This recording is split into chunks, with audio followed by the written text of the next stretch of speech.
जी बड़े ही नम्र स्वभाव की महात्मा जी के समीप पहुंची, हाथ जोड़ करके बोली, नाथ शंभुधनु भंजन हारा, होई क्यों वेगदास तुम्हारा, आय सुकाह कही किरमोही। लेकिन भैया की विचारों से युक्त नम्र वाणी श्री भार्गव परशुराम जी के समझ में नहीं आई।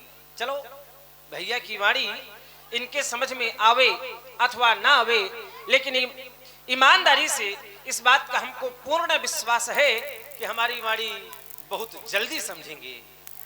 महात्मा जी प्रणाम।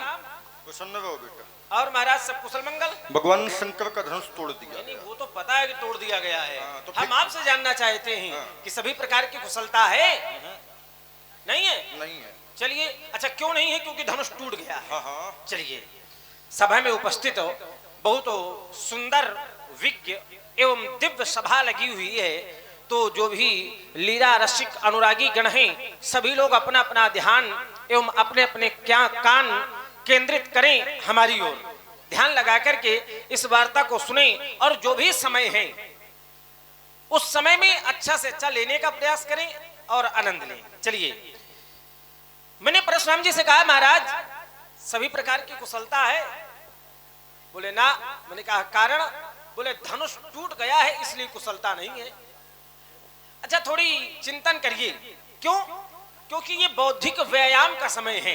बौद्धिक व्यायाम, वार्ता कोई भी हो, कोई भी बात हो, परशुराम जी कहें या हम कहें, उसको आप सुनो बस नहीं, आप उसको गुनो भी, उस पर विचार भी करो कि क्या ऐसा है।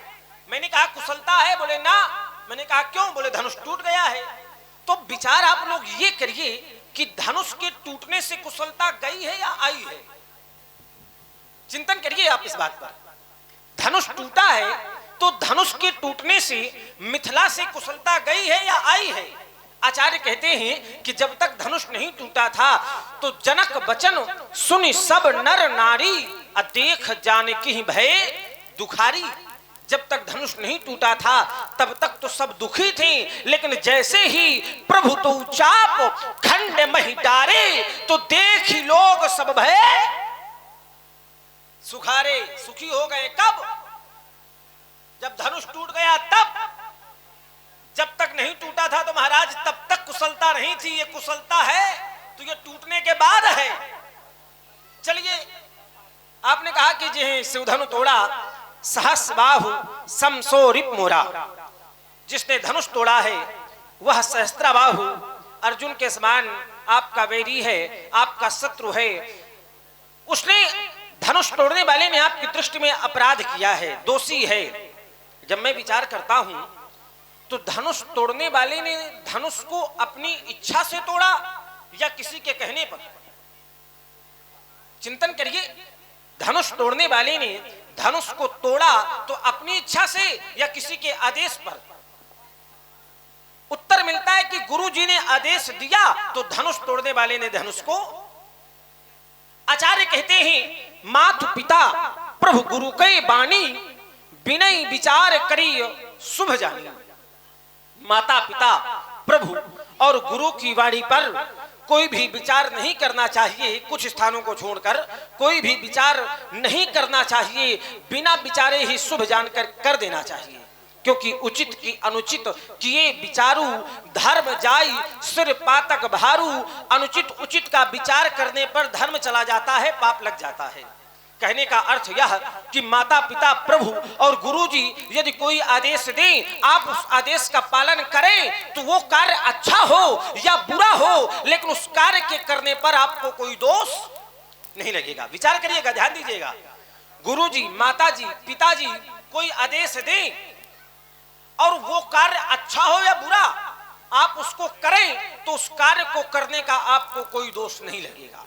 धनुष तोड़ने वाले ने धनुष को गुरु जी के आदेश से तोड़ा है, और जो कार्य गुरु जी के आदेश से किए जाते हैं उन कार्यों में कोई दोष नहीं होता है। तो फिर परशुराम जी महाराज धनुष तोड़ने वाले को दोषी क्यों मान रहे हैं? क्योंकि धनुष तोड़ने वाले ने धनुष को अपनी इच्छा से नहीं, गुरु जी के आदेश से तोड़ा है। और जब गुरु जी के आदेश से धनुष टूटा है तो फिर धनुष तोड़ने वाला दोषी कैसे हो गया? कम शब्दों में समुचित उत्तर की अपेक्षा करता हूँ। अपार क्रोध है बहुधन भी तोरी लड़काई अश्रिस कबहू नकीन गोसाई। मैंने बाल अवस्था में बहुत सी धनुषा तोड़ी है, तब आपने ऐसा क्रोध नहीं किया गया। आज अपार क्रोध किया जा रहा है। इस धनुष पर ममता, अगर इस धनुष पर आपकी ममता है तो उसका हेतु क्या है, कारण क्या है, जानना चाहता हूँ महाराज। और आप हैं फूड किंग सत्यम राजपूत जी मुस्कुरा से तरुण गेस्ट हाउस के सामने 100 पुष्प मुद्राएं आपकी ओर से श्री लक्ष्मण जी परशुराम जी के चरणों में सादर समर्पित हैं। धन्यवाद। हम पहले समझ गए थे कितने भले आदमी हैं। हाँ, और जगत प्रजापति जी 21 मुद्राएं आपकी ओर से भी दोनों विद्वानों के चरणों में। धन्यवाद। क्योंकि शेष नाग अति विष भरे तऊ न करत आतंक, पर बीची थोड़े जहर मां फिरे उठाए डंक। वही स्थिति राजकुमार लक्ष्मण की। करे महाराज, यहां पर समस्या बनी थी और समस्या का जब समाधान हो गया तो यहां के लोग सुखी हो गए। अच्छा, सुखी होना, दुखी होना, प्रसन्न होना, क्रोध का जन्म होना, ये सब जीव के गुण हैं। हर्ष, विषाद, ज्ञान, अज्ञाना, जीव धर्म, अहिमित, अभिमाना। मान लीजिए कोई कार्य हम चाहते हैं और वो कार्य हमारे मन के अनुरूप हो जाए तो हम प्रसन्न होंगे कि ना होंगे? ईमानदारी से बताइए। हाँ हूं करो, मौनियों मस्या थोड़ी है आज कोई है? क्योंकि श्रोता और वक्ता एक दूसरे के पूरक होते हैं। जब तक हमको ये नहीं लगेगा कि आप सुन नहीं रहे तो हमको सुनाने में आनंद नहीं आएगा। मान लीजिए कोई कार्य हम चाहते हैं कि ऐसा कार्य हो जाए और वो हमारे मन के अनुरूप हो जाए तो व्यक्ति वो प्रसन्न हो जाएगा। और यहाँ के लोग चाहते रहे होंगे कि धनुष का खंडन हो जाए, धनुष टूट गया तो यहाँ के लोग प्रसन्न हो गए। और ईमानदारी से बताइए, जब से हमारा आगमन हुआ है यहाँ कोई प्रसन्न है?